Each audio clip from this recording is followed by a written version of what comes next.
여러분 안녕히 주무셨습니까? 참 좋은 아침입니다. 우리 2017년 4월 28일 금요일 말씀으로 드리는 오늘의 번제 함께 합니다. 에스더서 6장 말씀을 같이 보겠습니다.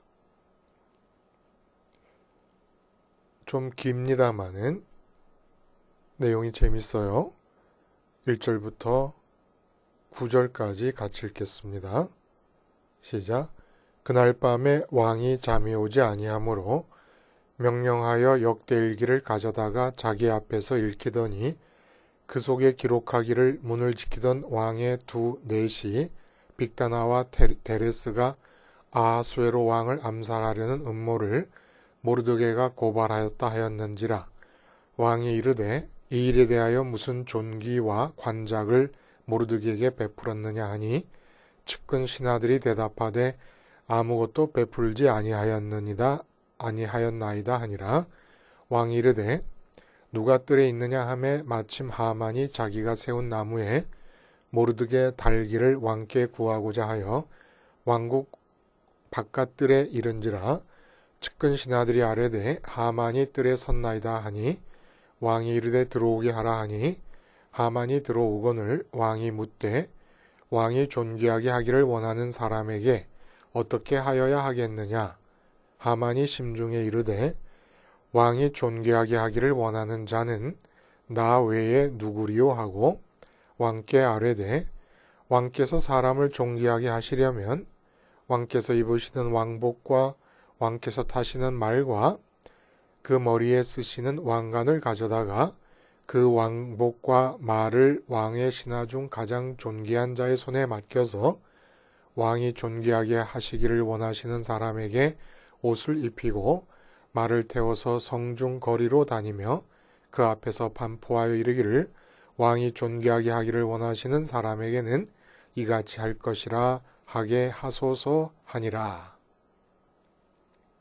이렇게 말한 대로 하만이 그렇게 미워하는 모르드게에게 행하라고 왕이 명령하고 하만이 그대로 행하는 정말 기가 막히게 긴박하고 극적인 역전 상황이 그 아래 펼쳐지게 됩니다. 오늘 이 본문을 근거로 해서 암울한 위기 속에 열린 파티의 힘이라는 제목의 하나님 말씀 증거합니다. 암울한 위기 속에 열린 파티의 힘. 이 암울한 위기 속에서 열린 파티의 힘이라고 하는 이 제목의 의미를 한번 우리가 짐작할 수 있지 않겠습니까? 이렇게 짐작하기가 쉽잖아요. 아무리 위기가 닥쳐서 암울하더라도 그 암울한 분위기에 압도당해서 시름시름하고만 있지 말고 용기를 내서 억지로라도 파티라도 열어서 분위기를 쇄신하는 것이 심리학적으로도 이 정신건강상 좋고 또 실제 사태를 수습하는 면에서도 훨씬 더 유리할 수 있다. 이거 가능한 얘기일 거예요. 응? 억지로라도 기쁨의 일을 만들어내면 상황이 호전되기에 유리한 조건으로 변할 수 있다라는 것을 누구나 다 긍정할 수 있습니다. 그런데 오늘 본문 앞뒤에서 지금 이야기되고 있는 에스더의 행동, 민족 말살의 위기 속에서 에스더가 두 번의 잔치를 계획을 하고 실행을 합니다. 그것도 죽으면 죽으리라는 각오를 한 뒤에 3일 금식을 작정하고 금식기도 하는 중에 금식기도가 채 끝나기 전에 분연이 일어나서 왕 앞에 나가게 되고 왕이 이쁘게 봐서 무엇을 원하느냐라고 말을 할 때 잔치를 열 테니까 하만을 데리고 제 잔치에 와 주시옵소서라는 얘기를 합니다. 그리고 첫 번째 잔치가 벌어졌을 때도 왕이 에스더가 너무 예뻐가지고 어떤 소원이라도 들어주고 싶은 마음에 안달이 나서 다그칠 때 또 한 번의 잔치를 내일 베풀 테니까 또 한 번 왕과 하만이 내 잔치에 와 주시옵소서. 그러면 그때 그 얘기를 하겠습니다라는 그런 얘기를 하게 돼요. 이것이 이상하다는 겁니다. 우리는 흔하게 쉽게 생각하기를 에스더가 금식 기도하다가 하나님께 받은 어떤 마음의 확증이 있어서 하만에 의해서 야기된 민족 말살의 위기에 대처하는 방안으로서 두 번의 잔치를 계획하였다라고 생각하기 쉽습니다만은 본문의 내용을 앞뒤 흘러가는 맥락을 따라 자세히 보면은 이게 전략이라고 할 수가 없습니다. 하만으로 인해서 야기된 위기 상황에 대처하는 전략이라고 말할 수가 없다는 거예요.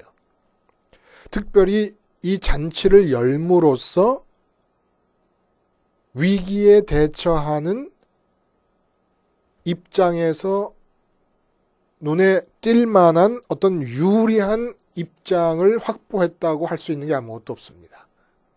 그러니까 왜 필요한지를 모르겠다는 거예요. 잔치라고 하는 것 자체가. 왕이 그렇게 이뻤기 때문에 잔치를 열어서야만 소원을 들어주겠다고 지금 다그치고 있는 것이 아니라 에스더가 이쁘기 때문에 들어주겠다는 것이고 잔치에 참여하는 것조차도 이쁘기 때문에 참여하고 있는 것이지 잔치를 열기 때문에 에스더가 이뻐진 것이 아니라는 얘기입니다. 그러니까 위기에 대처하기 위해서 필연적인 전략이 아니라는 거예요. 필수적인 전략이 아니라는 겁니다. 그럼 도대체 에스더는 왜 이렇게 두 번의 잔치를 금식 중에 하기로 결심을 하고 일어나서 실행에 옮기는 것일까? 이 잔치의 의미가 뭔가라는 겁니다. 특이한 점은 어제 본문의 후반부에서부터 오늘 본문 전체가 다 어떤 내용이냐면 에스더가 지금 베풀게 되어 하나는 베풀었고 한 번의 잔치는 베풀었고 한 번은 지금 베풀려고 하고 있어요. 하루도 채 안 되는 상간에 일어나는 일입니다. 연일 이어서 이어지는 잔치니까. 근데 그 하루도 채 되기 전에 그 시간적 차이 안에서 두 개의 잔치를 괄호처럼 묶어서 구분된 그 하루도 안 되는 시간 동안에 일어난 일이 어마어마하다는 거예요. 그렇게 극적일 수가 없고 그렇게 긴박할 수가 없고 그렇게 정말 통쾌한 역전극이 어떻게 일어날 수 있겠는가라는 생각이 들 정도로 두 잔치 사이의 기간 동안에 그런 일이 일어나는 겁니다.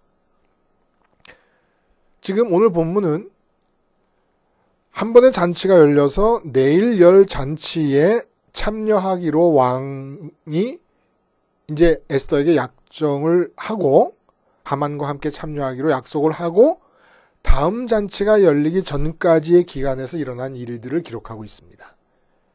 첫 번째 잔치가 열린 뒤에 왕이 잠이 안 와요. 그래서 신하에게 궁중 일기를 읽힙니다. 무슨 일이 있었는가 하고 또 하필 왜 그때 일기를 읽겠습니까? 근데 그 일기를 읽다 보니까 모르드게가 이전에 그것도 몇 년 됐죠. 이제 한 2, 3년, 3, 4년 흘렀습니다. 이전에 왕 암살 음모를 사전에 고발해서 왕인 자기 자신의 목숨을 구한 일이 기록되어 있습니다. 새삼 기억을 해내는 거예요. 그걸 듣고. 그래서 왕이 물어요. 자기 기억 속에는 전혀 모르드게를 어떻게 그 공로에 대해서 처리를 했던 기억이 안 나는 겁니다. 무슨 상을 줬느냐 그랬더니 아무것도 안 줬다 그러는 거예요. 아 그래? 그럴 수는 없지. 특히 페르시아 같은 대제국이고 그 제국 내에서 끊임없이 왕의 음해 시도가 빈번하게 일어나고 있는 그런 나라의 상황에서는 이런 경우에 상급이 훨씬 더 크다 그래요. 당연하지 않겠습니까? 근데 그러고 이제 무슨 상을 줄까 하고 있어서 이제 아이디어를 얻기 위해서 신하들을 찾는 중에 마침 하만이 모르드게를 죽이려고 왕에게 허락을 받기 위해서 궁전 뜰에 서 있을 때 왕은 지금 그렇게 하만이 죽이려는 모르드게에게 상을 주려고 하는 생각이 서로 상충합니다. 그렇죠? 그래서 하만을 불러들여가지고 이렇게 내가 상을 주고 싶은 사람이 있는데 어떻게 상을 좀 좋겠느냐라고 얘기하니까 하만 생각에는 자기 말고 누가 이런 상을 받겠느냐 싶어가지고 자기의 생각으로 생각할 수 있는 한 가장 최상의 상의 내용을 제안을 합니다. 그게 다 모르드게에게 갈 것인 줄 모르고 이렇게 해서 상황은 극적으로 역전되는 상황이 벌어진다는 얘기예요.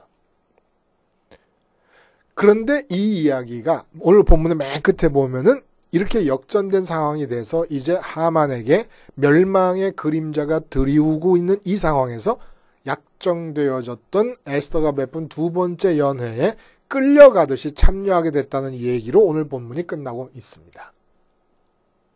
이러한 긴박하고도 정말 기상천외한 역전극이 일어나는 이 과정 중에 어느 하나의 단계에 대해서도 모르드게와 에스더가 행한 것은 아무것도 없습니다. 에스더는 단지 두 번의 잔치를 계획하고 추진해가고 있었을 뿐입니다. 그러면 이 잔치의 의미가 무엇이길래 이런 일들이 그 두 잔치 사이에 이렇게 일어날까요? 기가 막힌 일들이. 앞에서는 하만이 커다란 나무 기둥을 세우지 않습니까? 높은 나무 기둥, 모르드게를 죽이려고. 근데 그것이 자기가 죽는 방식을 자기 스스로 결정한 것이 되어버렸어요. 이것도 두 개의 잔치 사이에서 있었던 일입니다. 예? 여러분, 에스더가 계획한 이 두 번의 잔치는 전략이 아니었습니다. 지금 이 위기가 왜 일어났지요? 제1계명 때문에 일어난 겁니다. 하만에 대한 경배가 신께 경배하는 그러한 입장을 요구했기 때문에 모르드게의 신앙 양심상 다른 신을 섬길 수 없어서 거절했습니다. 그리고 민족 말살의 위기가 닥친 겁니다. 근데 제1계명에서 신은 누구라고요? 내게 기쁨을 줄 수 있을 것이라 믿어지는 대상이 신입니다. 꼭 종교에서 말하는 그런 신이 아니더라도 신은 누굽니까? 내게 참 기쁨을 줄 수 있는 대상입니다. 기쁨과 연관이 돼 있다는 거예요. 그래서 에스더의 잔치의 의미는 무엇이냐면 선민의 자존심의 표현입니다. 선민의 신앙적 고백입니다. 하만이라고 하는 악한 이방인 한 사람에 의해서 선민 유다 종족 전체의 말살 위기가 놓여졌습니다. 이때 제1계명을 지키는 선민으로서는 자존심의 싸움이 벌어지게 됩니다. 한 이방인에 의해서 야기된 민족 말살의 위기 속에서도 하나님이 선택해서 당신 자신을 주시기를 원하시는 선민은 우울함에 빠져서는 안 되는 것 아니겠는가라는 얘기입니다. 어떻게 이방인 한 사람이 일으킨 위기가 천지를 지으신 하나님이 당신 자신을 내 마음속에 주시기 위하여 선택한 선민인 나의 우울함과 불만과 불평과 슬픔의 이유가 될 수 있겠느냐라는 겁니다. 그래서 이 위기 속에서 오기가 발동했다는 듯이 잔치를 연 겁니다. 믿음의 표현이지요.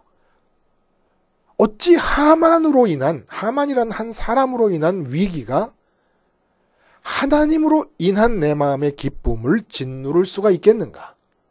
그러나 이것이 저절로 된 것은 아니에요. 이런 신앙 고백과 이런 자존심의 표현이 저절로 된 것이 아니죠. 어떻게 했습니까? 죽음은 죽으리라라고 하는 마음에서 죽음을 이미 받아들인 상태에서 금식하는 중에 이 자존심의 표현이 가능할 수 있을 정도의 심령 상태가 된 거지요. 한마디로 하나님으로 충만해진 것입니다. 이건 성경에서 여기서만 나오는 얘기가 아니에요. 여호사밧 왕 때의 이야기를 봐도 암몬과 모압 사람이 마온 사람들과 연합해가지고 바닷가의 모래알처럼 유다를 진격해 쳐들어왔습니다. 이 사실을 보고받은 여호사밧이 두려워했다 그래요. 그러면서 기도하고 금식을 선언합니다. 에스더의 금식과 마찬가지로. 그리고 나서 한 일이 뭐죠? 우리가 살펴보았습니다마는 적군을 향해서 나가는데 성가대를 앞세워서 여호와 하나님의 자비하심이 영원하시도다 하고 여호와 하나님을 찬송합니다. 기쁨을 공개적으로 선언합니다. 이 얘기는 무슨 얘기입니까? 너희가 벌떼처럼 몰려와서 비교도 안 될 정도로 우월한 군사력으로 우리를 짓밟기 위하여 진치고 압박하고 있지만 어떻게 우리가 너희의 압박이 있다고 해서 하나님이 하나님 자신을 주시기 위해 선택한 선민으로서 너희들의 압박에 짓눌려서 슬픔에 눌려있고 걱정에 눌려있고 염려에 눌려있을 수가 있겠느냐. 월등한 군사력으로 짓밟기 위해 쳐들어오려고 진치고 있는 으르렁거리고 있는 너희들 앞에서 우리는 하나님을 찬양할 것이다. 자존심의 표현인 겁니다. 기쁨을 선언하는 겁니다. 기뻐진다는 얘기가 아니에요. 기쁨을 능동적으로 적극적으로 선언한다는 얘기입니다. 그리고 하박국 선지자의 글도 마찬가지예요. 두려움이 창자를 흔들고 그 두려움이 내 뼈를 썩게 했다 그래. 그리고 곧바로 이어서 그 두려움이 왜요? 바벨론이 쳐들어올 것을 예견하면서 느끼는 두려움인 겁니다. 창자가 다 썩는 그런 정도의 두려움이 임하는 가운데 무화과나무 열매가 없어도 포도나무에 뭐가 다 없어도 나는 오직 여호와로 인하여 기뻐하리라 선언하는 겁니다. 그 두려움. 그러니까 하박국 선지자의 두려움도 나라 전체가 말살당한 위기에 처해 있음을 보는 거예요. 그러면서 여호와로 인한 기쁨을 선언하는 겁니다. 이게 자존심이에요.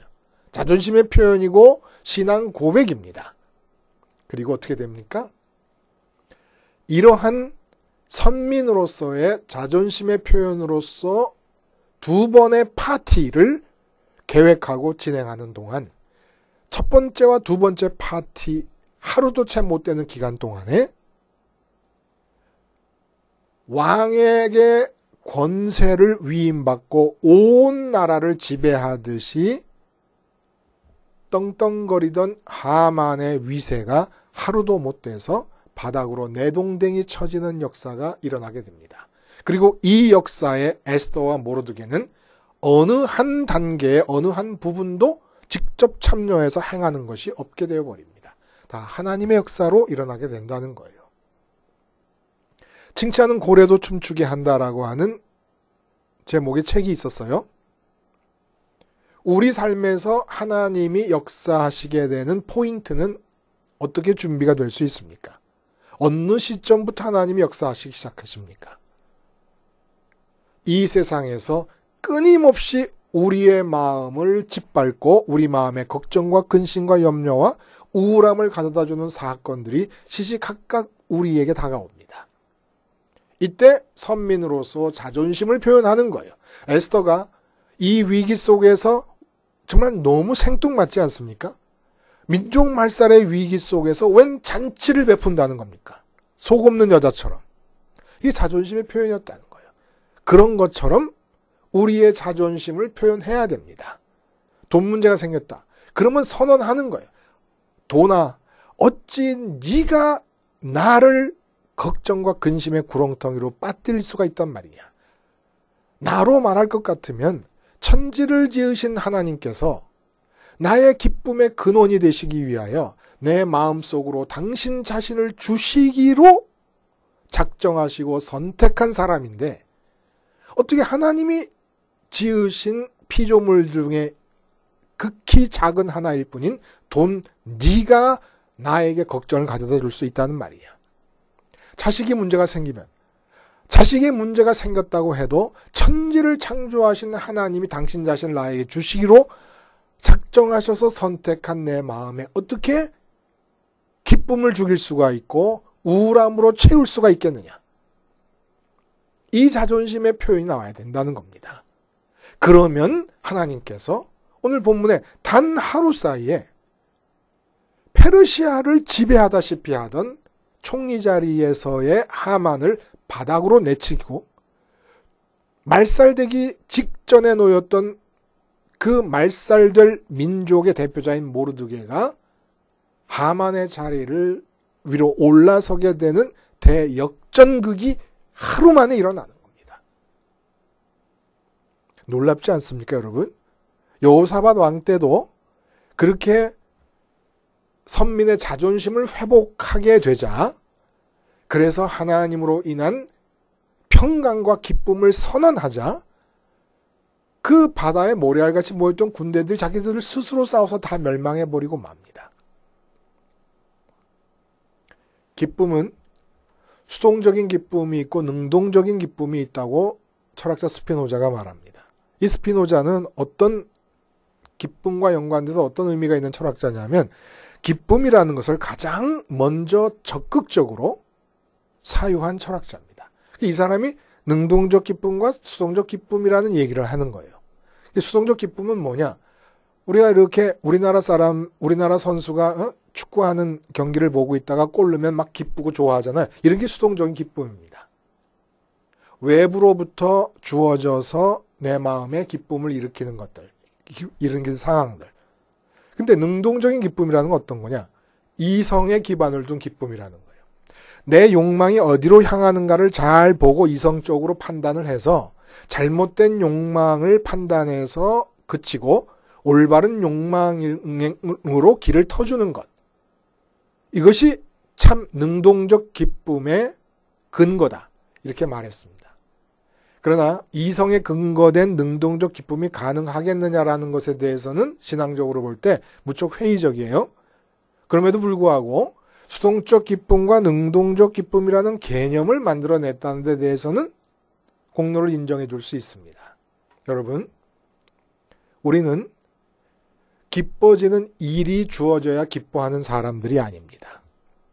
능동적으로 기쁨을 선언하며 사는 사람들입니다. 실제로 내 마음에는 현재 기쁨이 없더라도 신앙의 이성적으로, 신앙의 이성상, 신앙과 이성이 어떻게 함께 될 수 있냐? 아니에요, 여러분. 절대적으로 신앙의 합리성이 포함되어 있습니다. 합리적인 신앙심을 가지고 생각할 때 하나님이 당신 자신을 내 마음 안으로 주시겠다고 해서 선택한 내가 이 세계, 이 땅에서 일어나는 그 어떤 일 때문에 우울해도 되겠는가? 하나님 자신을 물리치고라도 나를 우울하게 할 수 있을 정도로 큰 일이라는 게 어떻게 일어날 수 있겠는가를 신앙적 합리성을 가지고 생각해 보는 겁니다. 그리고 선언하는 거예요. 있을 수 없다. 이게 안 돼요. 신앙적 합리성으로는 분명히 이론적으로는 그런데 하나님이 내게 기쁨의 근원이 되시는데 어떻게 이 세상에 하나님에 의해서 만들어진 것들 중에서 나를 슬프게 할 것들이 있겠는가? 이론적으로는 되는데 선언조차 되지를 않아요. 생각은 할 수 있는데. 그래서 십자가 생활화가 등장을 하는 겁니다. 나를 짓밟는 모든 상황들을 짓밟힌 나 그 자체로서 십자가에서 죽는 거예요.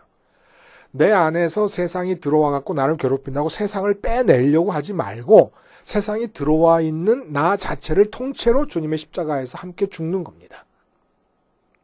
이렇게 죽음으로써 에스더가 금식을 하다가 일어나서 파티를 열 마음이 생긴 것 같은 마음이 생기게 됩니다. 왜냐? 세상에 짓밟힌 내가, 압도당한 내가 십자가에서 죽게 됨으로써 부활하신 주님과 함께 부활하고 승천하신 주님과 함께 승천하게끔 약속이 되어 있기 때문에 내 마음이 하늘로 올라가 성령님의 교통하심을 통해 예수님이 하나님 아버지를 받아들이시 아버지를 받아들이게 됩니다. 이것이 우리의 기쁨의 선언이에요. 그러니까 십자가에서 세상에 짓눌린 내가 죽어버리는 것이 이렇게 살 바에는 세상에 의해서 기쁨과 슬픔이 좌우될 바에는 차라리 십자가에서 죽어버려라. 이 자존심의 표현이라는 겁니다. 어떻게 내가 세상 일 때문에 하나님이 내 안으로 들어오시기로 결정되어진 선민으로서 세상 일 때문에 이렇게 슬퍼하고 이렇게 염려할 수가 있겠는가? 이렇게 살 바엔 나 십자가에 자기를 죽어버려라. 자존심의 표현이지요. 에스더가 파티를 연 것이 자존심의 표현인 것처럼 이러한 자존심의 표현, 이 자존심이 드러나서 표현되면 두 번의 파티 사이에서 하나님께서 역사하셨던 것과 같이 우리에게서도 하나님께서 우리의 삶을 평강으로 이끄시기 위해서 역사하신다는 것입니다. 기도하시겠습니다. 하나님 아버지, 에스더가 파티로 자존심을 표현했듯이 우리는 십자가 생활화로 자존심을 표현하게 해 주시옵시며 두 파티 사이에서 역사하신 하나님께서 내 삶의 나머지 여생 동안 역사하시는 삶이 되게 해 주시옵소서. 예수님의 이름으로 기도하옵나이다. 아멘.